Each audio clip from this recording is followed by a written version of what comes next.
Good evening. I'm happy to welcome to those of you who are brave enough to go out in the rainy weather today, as well as all the people who are joining us online. We have a great program this evening in which we'll hear the history of Kendall Square in Cambridge, which has been described as the most innovative square mile in the world. Going back to the 19th century, Kendall Square has given the world modern train cars and fire hoses. More recently, it has produced instant photography, guidance systems for spaceships, and the Moderna vaccine for COVID.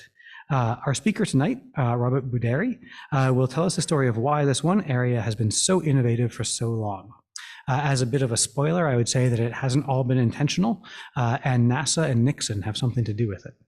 Our speaker has been deeply involved with Kendall Square for many years. He is an author, journalist, and entrepreneur. He's the author of Engines of Tomorrow and the Innovation That Changed the World. He is also the former editor-in-chief of Technology Review and the founder of the media company X Economy. I am Gavin Cleespies, the director of programs, exhibitions, and community partnerships for the Massachusetts Historical Society. If you're interested in the history of innovation, I would mention that I'm also a charter catalyst, which I think is a somewhat silly term, but nonetheless, for the Innovation Trail, which is a new effort similar to the Freedom Trail, but meant to highlight the remarkable innovation history of Cambridge and Boston. If you're interested in learning more, you can visit theinnovationtrail.org, and the is important because innovationtrail.org was already owned by somebody else. But it is actually a great project that's up and running. For anyone who may be new to the Massachusetts Historical Society, MHS is actually an innovation in and of itself. We are the first historical society in America and arguably in the world. We date back to 1791 and have been an independent organization for the past 230 some years. We maintain a research library with an amazing collection of material with close to 14 million manuscript pages, which includes the papers of 3 US presidents, as well as material related to a variety of innovations, perhaps most notably a bunch of stuff related to the first use of ether as an anesthetic, which can be argued to be the most important innovation to come out of America ever. We also host a wide variety of programs. We're only able to host these programs thanks to the support of our members and donors. So if you are not a supporter of MHS, but you enjoy these programs, I hope you'll consider becoming a member or a donor. So without further ado, please join me in welcoming Robert Buderi.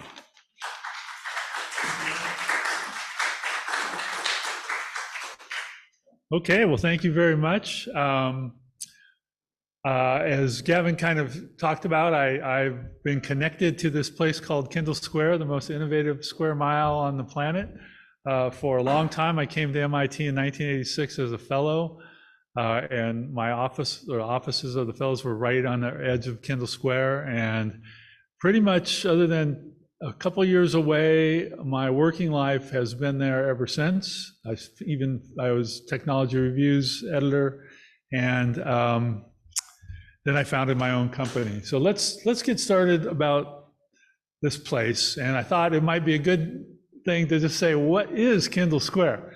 It's that faint little dotted line. That's what kind of comes up on Google Maps when you put in Kendall Square. It's what most people think. Here's MIT, Main Street, and the Longfellow Bridge. You can kind of get oriented. And that's only a square half mile. So it was misnomered, but the way things are going, it's expanding, and the high-tech innovation scene around it is all around. So down here on Main Street, you'll have lots of high-tech stuff. And over in East Cambridge, up First Street and Third Street, there's a lot of places like HubSpot and Car Guru, or one of the car, what did I do? Okay, yeah, and over here, a lot of pharmaceutical companies. So I thought I might just kind of give you a picture of this before I dive into the history and the story, because I was really fascinated when I approached about the idea of doing this history of this innovative place. Up in here, IBM Research and Cyber Command Center, Sanofi, although they're moving out here. Bluebird Bio, if you know about them, big publicly traded company. Bristol Myers Squibb, and on the top floor of Bristol Myers Squibb is Meta, formerly known as Facebook. And the story is, which I never could quite confirm, but it was from the real estate people, that they insisted on being in a biotech building because they didn't want a tech company to poach their employees.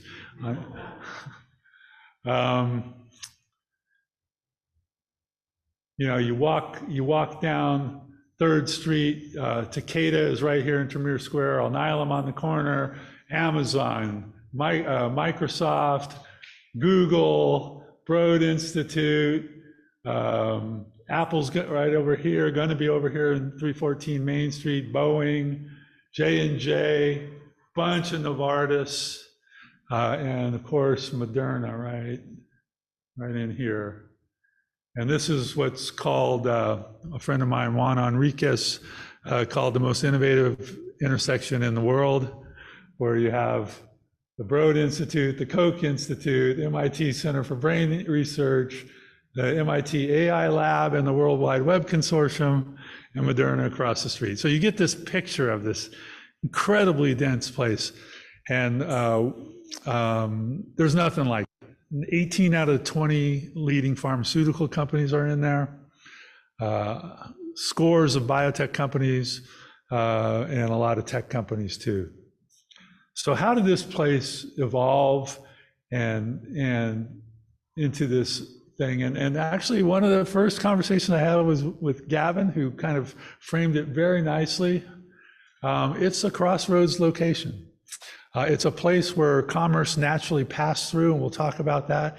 And it became a center of innovation long before MIT got there in 1916. So that was actually a surprise to me. And so how did this place arise and why? Of course, after MIT, which was known as New Technology, it changed the face of Kendall Square gradually, but that took 50 years to really make that impact on Kendall Square. And so, and I go back and I'll say a little bit more about this. The life sciences companies, the biotech companies did some key things that the technology companies that I'll talk to you briefly about didn't do. And that's one of the reasons they're around, and a lot of the technology companies are not. And there's been a constant wave of predictions about Kendall Square and what the future is, and they've almost always been wrong. And so I'm going to make a few more, and there's no pressure on me because they're always wrong. But we are clearly on the verge of a new era, and hopefully I'll have time to tell you a little bit about that. So, and here's just and I won't read all these. So this is kind of the eras that I call them. They're not codified in any way. I wanted to tell the story. I'm a journalist, but I spent a lot of time on research. I, tried to rigorously research this story of how this place evolved from 1600 on to the present day, and not just, what happened, but who the people were, trying to tell the stories. I tried to make it a narrative history of how this place came to be. I keep doing that, huh? Okay. And the first key thing was really the West Boston Bridge in 1793. And that formed the first direct connection to that side of the river. It cut in half the time to get to Harvard from the ferry around or out Boston Neck. And it opened up a direct connection to the trade routes. Main Street, that was the Concord Turnpike going out to Concord, and Broadway went up to the mill towns on the north. What was that called? And of course the Middlesex Canal was not too far away over in here, and it was connected by a canal here. The Broad Canal went all the way up into here to bring goods and fuel and so forth. But it was this natural place where commerce would come, and it was close to Boston, it was close to Capitol, it was close to Harvard, and it was cheap land at the time. It had all these things that just kind of made it a natural place for business to happen. And that started happening in the early 1800s. By about 1830, a guy named Charles Davenport, he was the railroad car innovator that Gavin talked about briefly. He had his carriage works at 700 Main Street, which is an amazing building to this day. That was the place where Davenport innovated in all these railroad, put the center aisle down a train car, flipped the seats so that you didn't have to turn the train around. You just got to the end of the thing and you just flip the seats back over and you could go the other way, and reduce the shock and a number of things like that that made him a very wealthy man. 700 Main Street later was where the Stilson, the pipe wrench, was invented.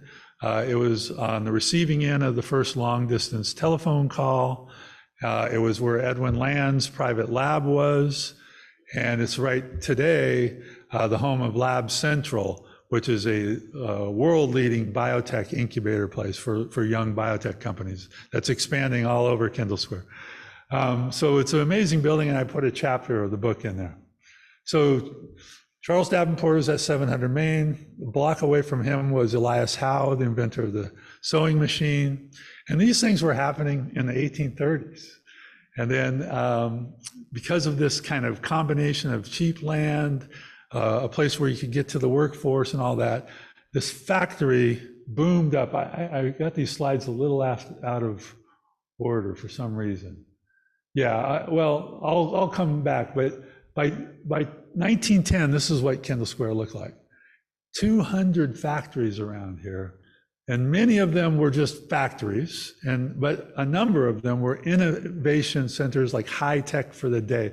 The strengthening of rubber hoses, fire hoses, Boston woven hose, the company that made, the Warren Brothers, it was called, that made the bitulitic pavement that could strengthen roads, and they paved the roads all over the country and beyond. All these things were right in Kendall Square, the world's largest soap maker.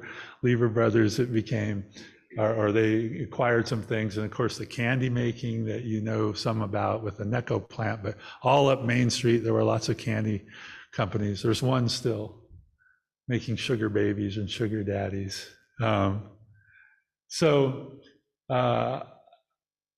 This was this amazing place, and then, you know, it became an even more amazing place after MIT. So that's why I had these slides a little out of order, I'm sorry. So Charles Davenport, he became a wealthy man with his carriage works.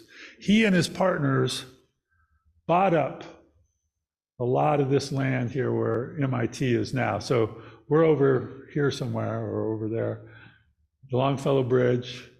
This is where the first instance of MIT is. Now MIT is all down here too.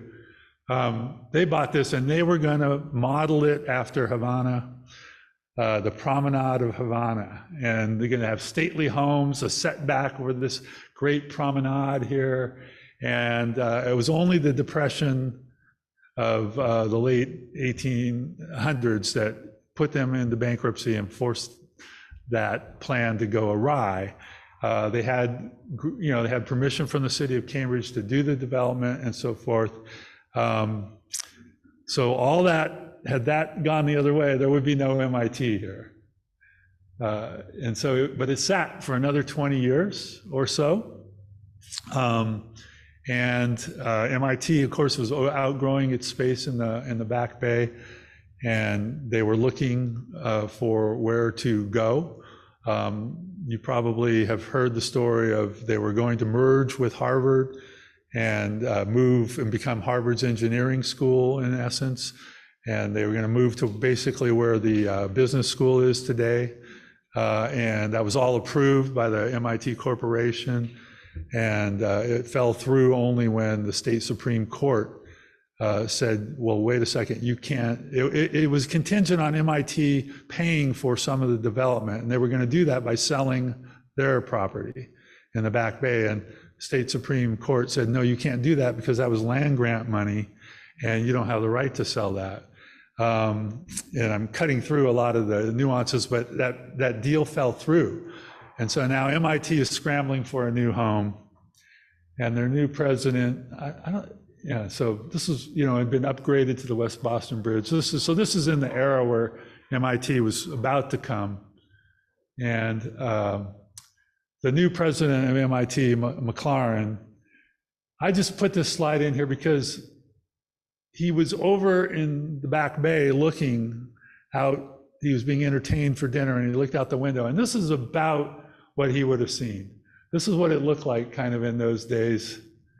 And there's just this empty land sitting there. It was marshy. It needed to be filled in, and they needed to drive piles in there to strengthen so buildings could be built. And that's what MIT bought. And they closed the deal in March of 1912, the very same day that the subway, the T, opened.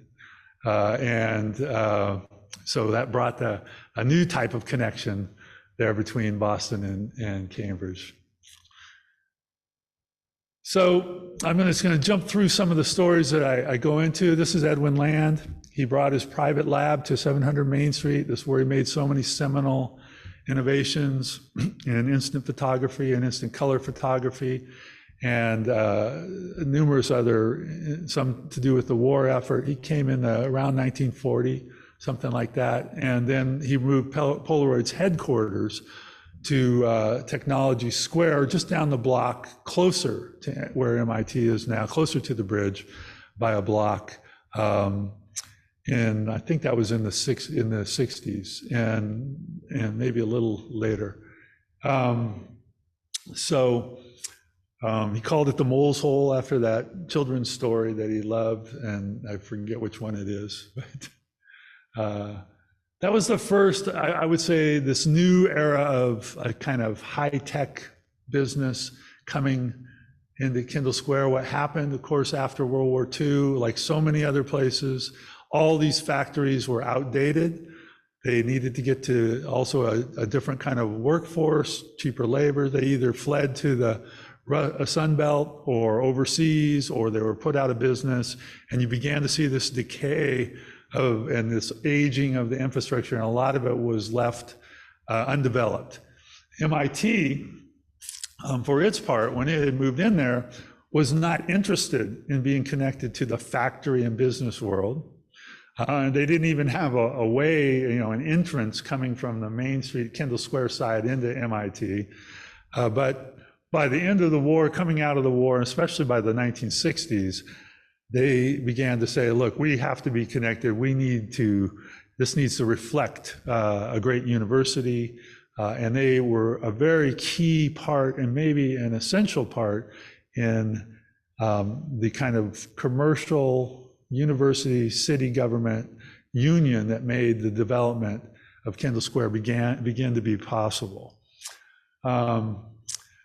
So Technology Square, I don't know if you guys know exactly where that is. It's where Area 4, and it's where Buderi is now, over on Main Street. That was the first renovation, urban kind of renewal project. It wasn't officially urban renewal. It was done in the mid-60s. And that was used as a basis for a plan to renew all of Kendall Square, which was aging, especially where we have the Volpe Center. And that's that big, ugly tower that was there for so many years behind the Marriott Hotel, or back of it. It was this vast land that was all ceded to the federal government. They were going to make it NASA's Electronic Research Center. And there's lots of good stories, lots of urban myths about that.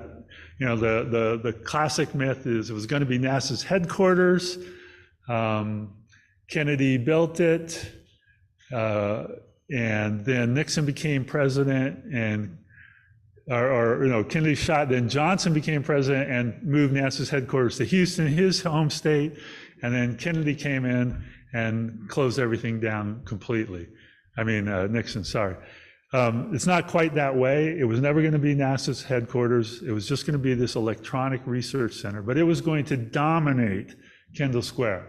They were going to do 5 large towers. It was going to have over 1,000 employees, but more importantly, They expected 3,000 or 4,000 other employees around it in feeder kind of companies and things like that connected to aeronautics, space, and so forth. And that was going to be the character of Kendall Square. And it was actually built. One tower was built and 5 lower flung buildings. And NASA did open its electronic research center there, got up to about 700 employees. Johnson did not nix it at all, but Nixon did. And there's a lot of, it's just unproven. Did he do that in some kind of spite because Massachusetts was the only state not to vote for him? But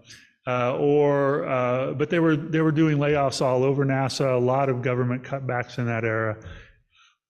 You know, we don't really know. So that sat.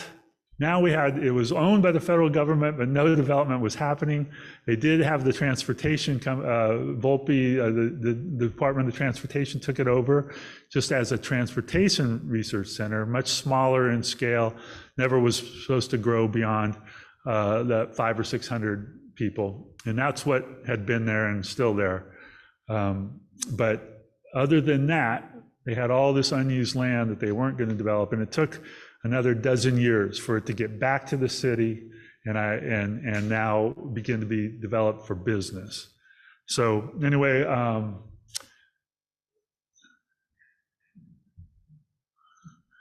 it's in the 80s, we really saw this begin to take off.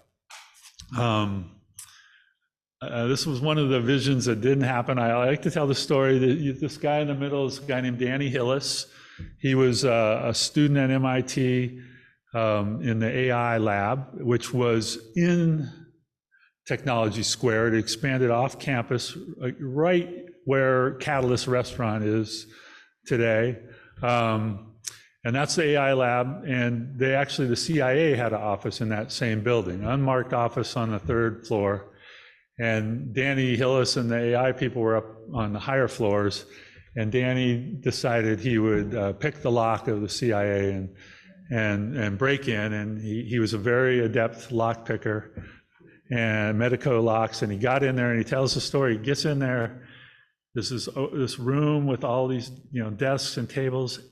Nothing, not a piece of paper out. At the end of the room is this big safe.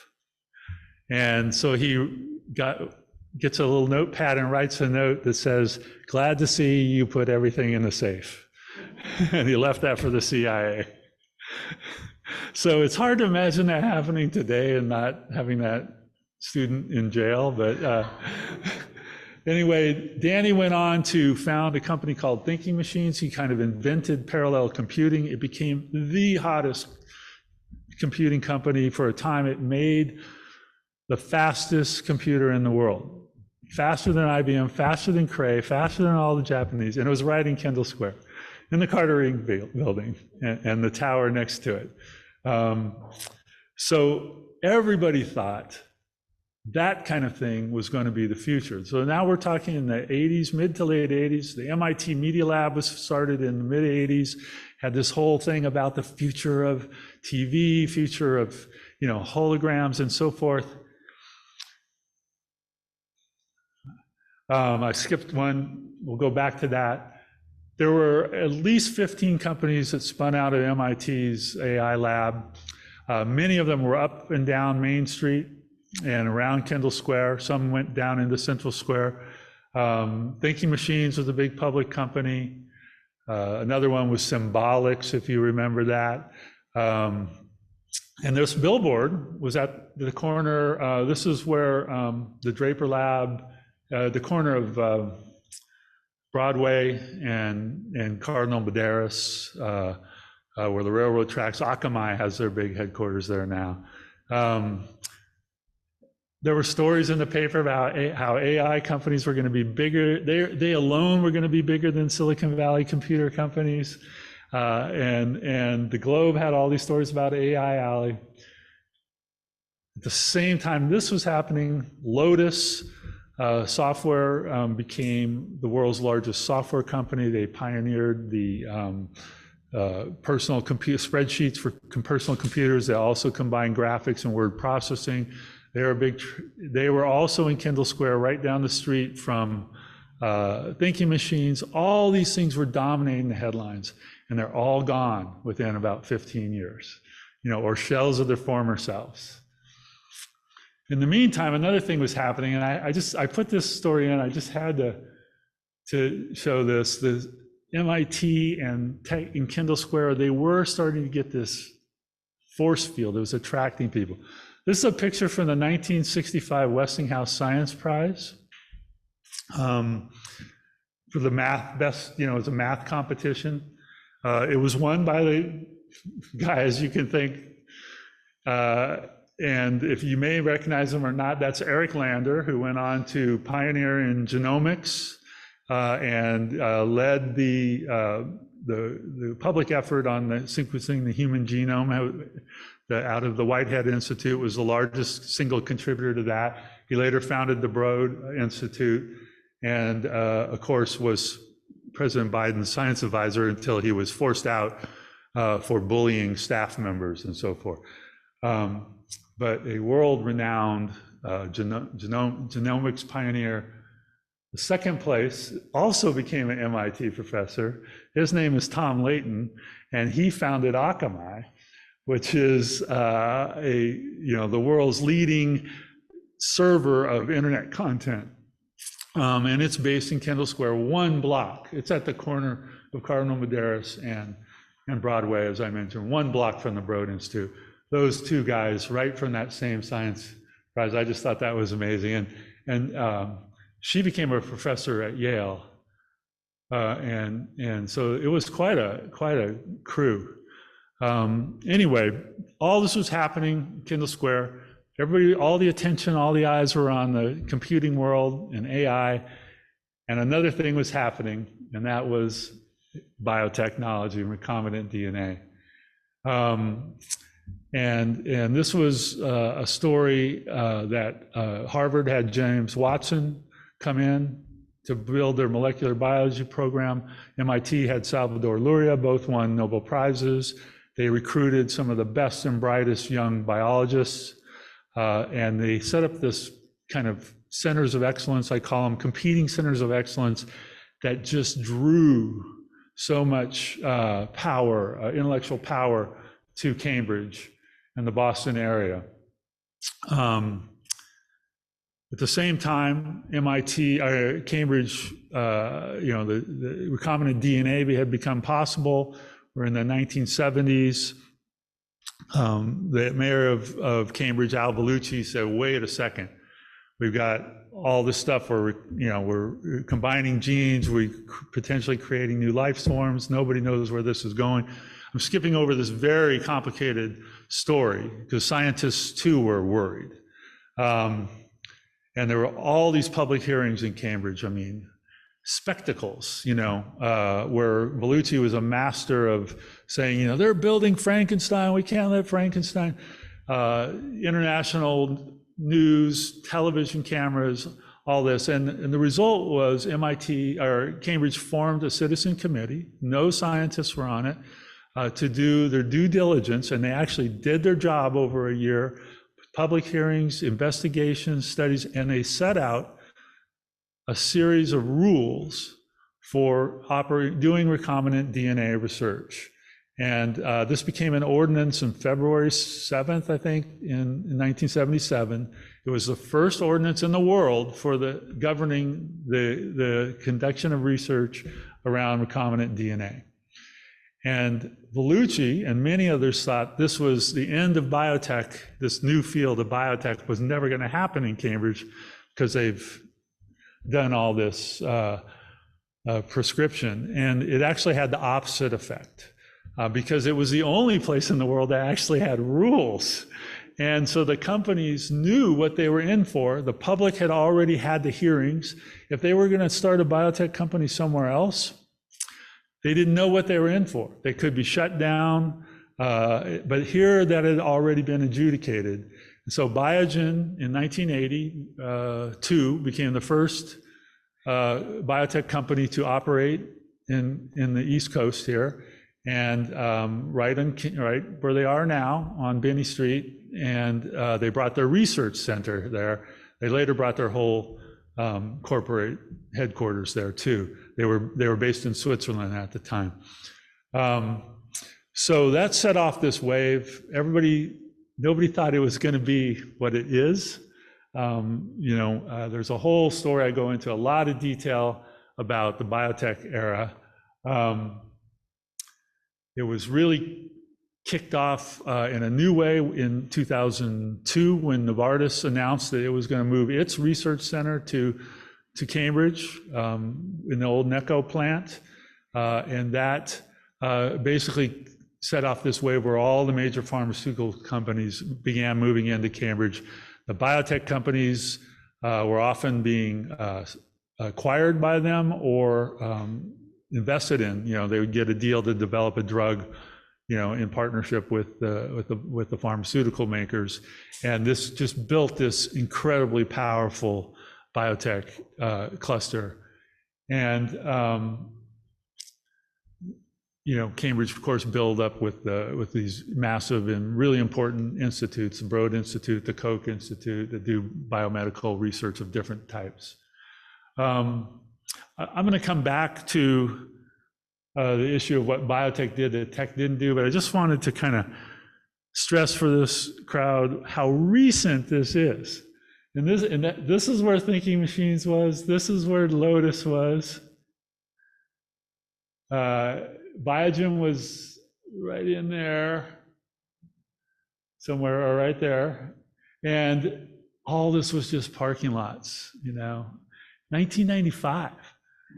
This corner was where Cambridge would push the snow, a lot of the snow and dump it, and then build these big mountains of snow, and then it would thaw out. And one of the guys that had a little startup company over here, and Benny said he would see, as it would thaw out, and there'd be these old like buggies and carriages and garbage that would come out, and that was just this pile at the corner of 3rd and Benny. But now that ain't what it's going to be going forward.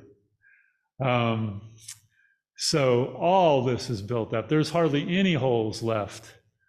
The one here, I don't know if you've seen that. They're building a performing arts center there with the biolabs on top of it. That's going to be the groundbreaking next month.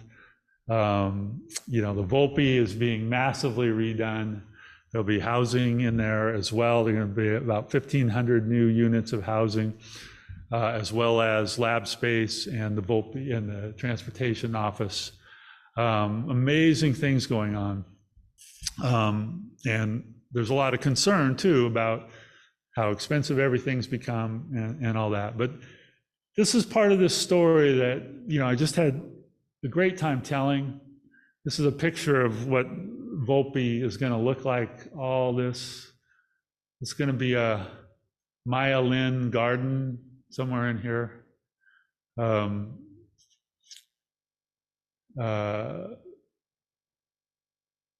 this is the hole where the Performing Arts Center is going to be.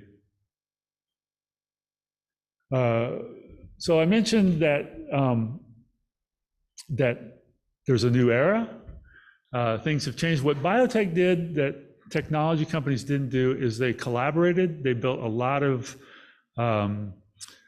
interconnections that have served them well. The people, from one company are serving on the board or as advisors to other companies. They didn't put up these insular walls that have been found to have been a key part of why the Boston Route 128 tech companies kind of didn't survive the change. There's many other things that make it easier for biotech companies to collaborate. It takes 12 years to do a drug. You can talk about it. You don't have to worry about people stealing your intellectual property in the same way. All these kinds of things. You also had this group of really tight-knit scientists who've together founded so many of the companies. They're all parts of each other's companies. Very hard to, it just has created this network here. I've lived it for 20 years where they support each other. The CEOs support each other. They have shared problems in how to make drugs, how to get past the FDA, how to meet their requirements, all these things that are not competitive. They help each other out, and it's been a real key to their success. Going forward, there are all these challenges, yeah. And one of the things that I've been part of, is this group called the Future Founders Initiative, started by Sangeeta Bhatia, who's a professor at MIT, Susan Hockfield, the former president of MIT, and Nancy Hopkins, another professor emerita at MIT, all biologists or bioengineers. And Nancy Hopkins is famous for measuring the lab space at MIT back in the 80s, I think it was, and finding and proving that women faculty were giving much smaller office space than male faculty. She has the tape measure that she used to do this. It was an international news story. It led to major changes at universities all over the world, really, in equity. And Nancy and her tape measure is going to go in the Smithsonian.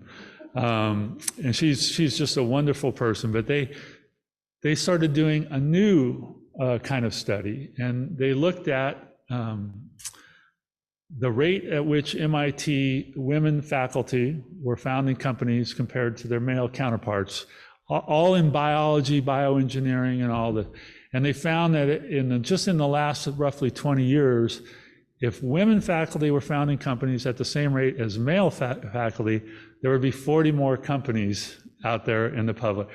And they called it brilliantly 40 missing companies. And I was part of their group. They had about 30 or 40 volunteers from different, in the technology sector to kind of get this out and study and how they could look at how they could redress this.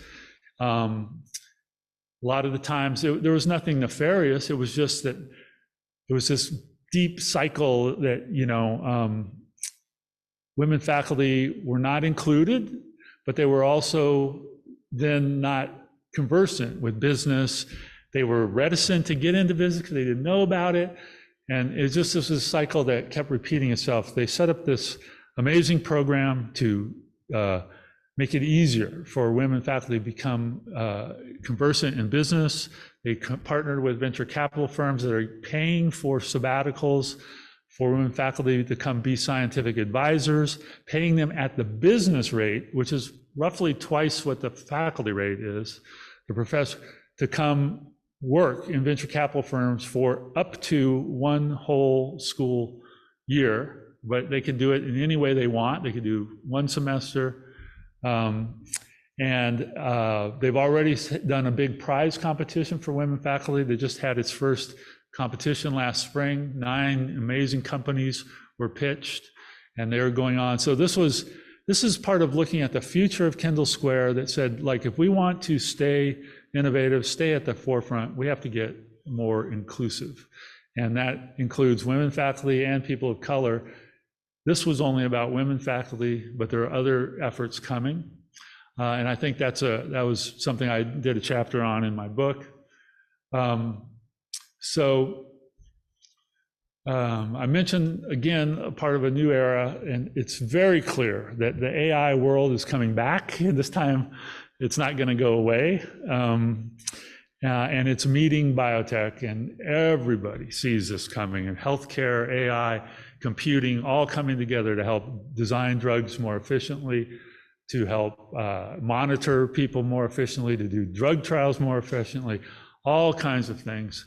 And that is a kind of easy to see future. MIT started, they announced in 2018 a new college, the Schwarzman College of Computing, put $1 billion into this, what everybody just calls the AI school. It's the first new college MIT has done in 70 years.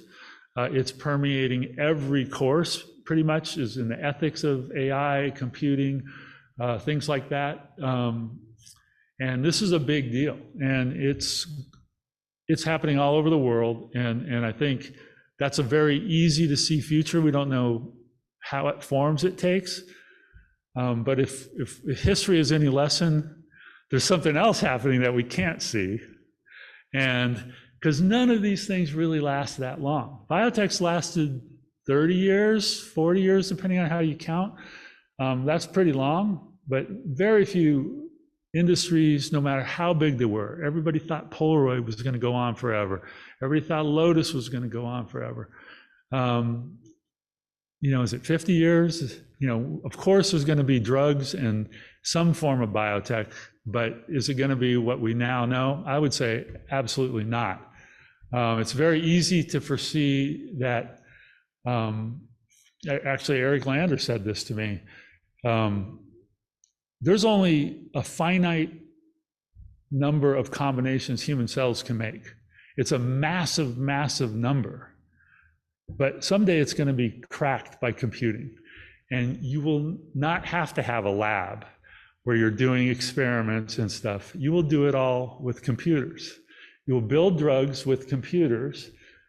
Is that 30 years from now, 40 years from now? But it means that a lot of these buildings that are up there with all this lab space probably won't need that lab space forever, or there'll be some new model that just forces them to do something else. So what is that new future? I spent a lot of time talking to people about that. And that's the thing we can't see, but I would say in closing that we don't have to look too far to see what the big problems facing the world are. Energy, it's been in, the environment, water. I would look to something in there, what people call tough technology, much harder problems that there are brilliant people out there working on. And I suspect there's going to be some major piece of Kendall Square in the future, maybe long after I'm gone, but that will be that next AI alley or biotech. So anyway, I had fun thinking about that. That was kind of my rough tour through the history, and glad to answer any questions.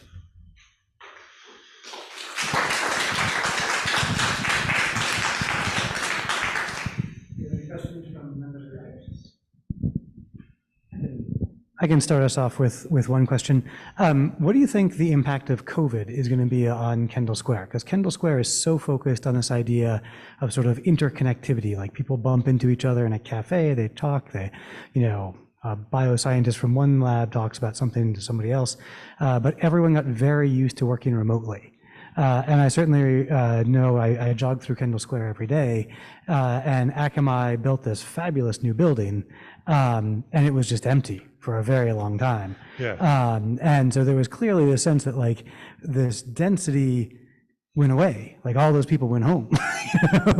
And is that going to have an impact moving forward? Is there going to be less of an emphasis on that density? Yeah, I mean, that's a great question. I spent a lot of time talking to people about that. The biotech and the labs, they're back pretty strong now. But not the tech. I tried to when my book came out, I tried to get Akamai to have me in for a book talk, and they're like, well, we don't have anybody coming in. We can't have you. People have to go into the labs to do the work. It's been less affected. Google has not abated from their plan to have 3,000 workers in Kendall Square. They've changed their rules for when people come and when they're going to open up everything. I think less than almost anywhere Kendall Square will be affected in going out 5 years from now. But it's a very hard question. Obviously, all the work patterns have changed, and there's so many efforts, and I spent a lot of time in the book went into making Kendall Square more of a well-rounded community with ground floor retail, with restaurants and all that. And so many of them went out of business, and they're coming back a little now, but you don't have anywhere near what was there before. So those are big questions. I do think on another front, the Moderna experience, the drug, it's had a profound effect on the future of Kendall Square, because it's it's changing. It's changed. Everybody agrees that there are permanent changes coming out of COVID for how fast drugs can be done, how fast they can be tested, how efficiently they can be tested, and those things are going to affect a lot of companies beyond that. And the fact that you can do a drug trial now, they pioneered, or they're trying to pioneer, new ways to follow people remotely. You used to have to, any patient in a drug trial had to come in to the center. And that was very hard to get enough people that could do that. Well, now if you can do so much more remotely, you can potentially open up, make it much easier to find the trial sample, the sample, for drug trials that you need, and test them in a valid, provable way. So those things are going to have big effects. But they're kind of out there. So that I found really interesting. And just sorry to go on, there was one other really interesting comment. You mentioned that density, that interaction. People don't really understand that with the development of the vaccines so quickly, record-shatteringly quickly, a lot of that happened because a lot of the people knew each other already. All over the world, they had been together, they had bumped into each other, they'd been in Kendall Square, they'd been wherever, they'd been to school together, and they had these personal connections that allowed them to have that base of trust that you could do collaborations at a much faster rate. If you're not having a constant supply of that, people getting together and having that, there's a number of people worried that the next thing 20 years from now or whatever won't have that base of trust with which to build. I don't know, that's just something that was mentioned to me that I thought was pretty interesting.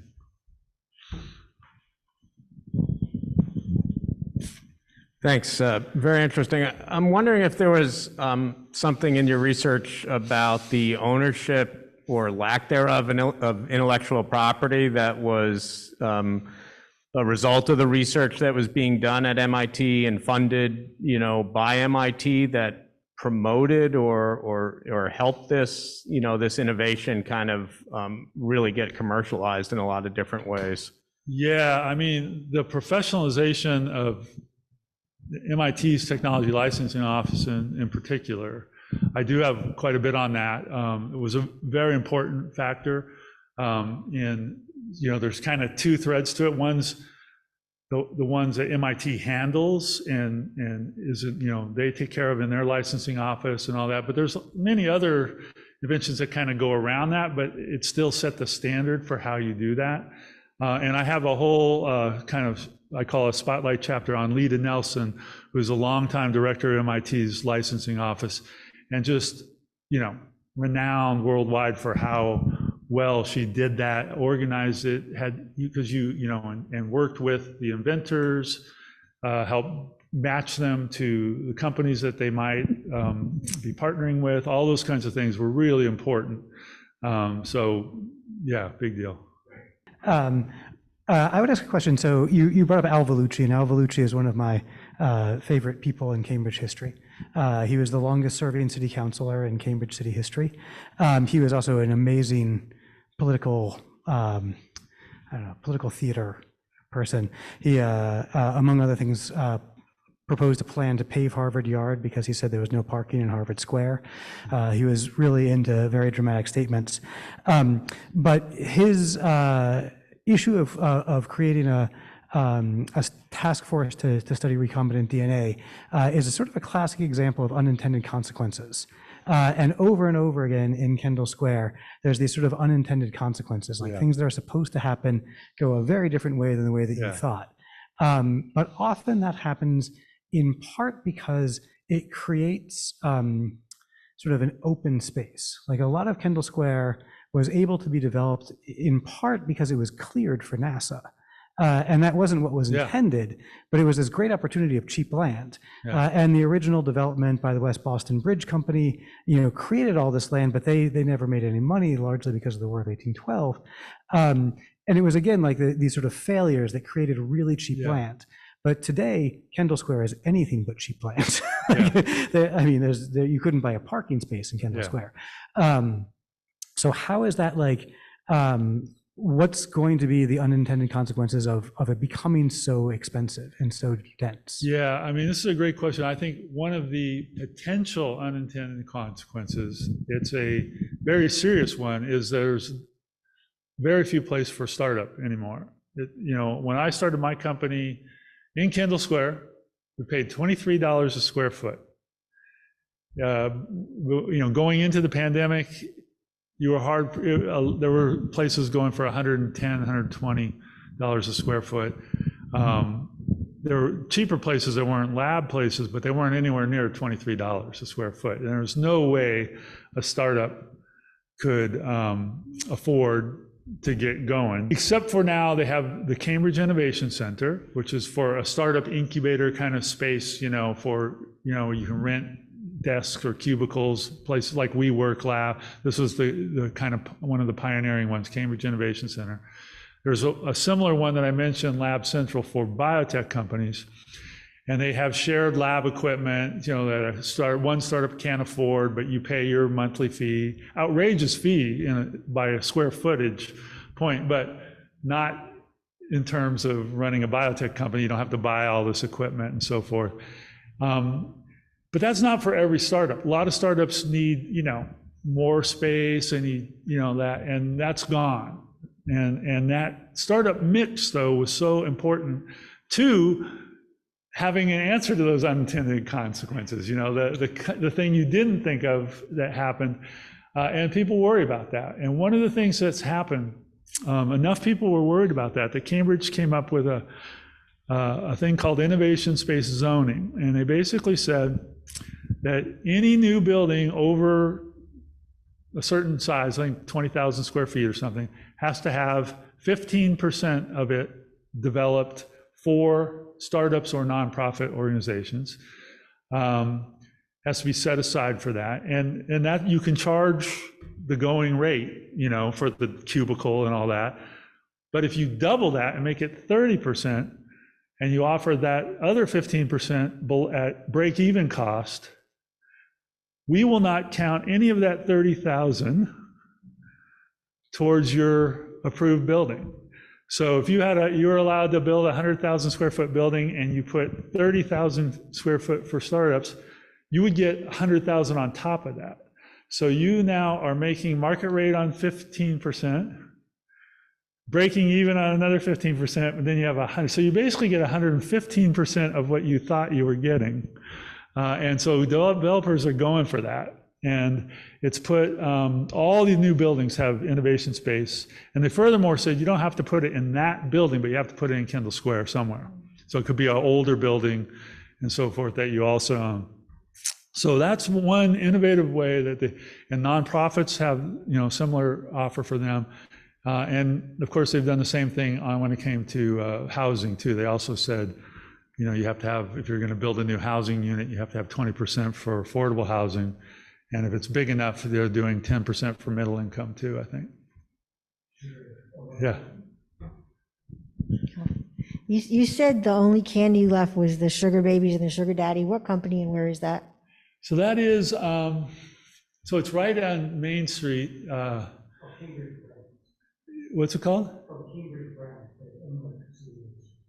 Yeah, so they bought out Sugar Daddy, but they still make all the sugar babies in the world are made right there in Kendall Square. Yeah. So it's made at Cambridge Brands in Kendall Square? That's where they make it? So the name of the facility is Cambridge Brands, and it's owned by Tootsie. Oh, right, yeah. But it's in Kendall Square? Yeah. It's on Main Street, right near Toscanini's. World's best ice cream. Yeah. You can't go in there though. They're like, it's amazing. They're not very communicative. In a former life, I did a tour of candy making in Cambridge, or candy making facilities in Cambridge, and we thought, oh, we'll end at this factory because it's the last factory, and they were like, no way, like not a chance. It's like Willy Wonka. There's no way inside. One of the reasons Novartis chose the Necco plant for its World Research headquarters is that the very thick walls and floors and stuff were very stable, just what they needed for making drugs and so forth. They had to clean out the residue and all that, but it was a great building for them. When the Necco factory opened, it was the largest candy manufacturing facility under one roof in the world. So it was a big thing. But I want to thank you very much for a wonderful talk, and thank you all for joining us.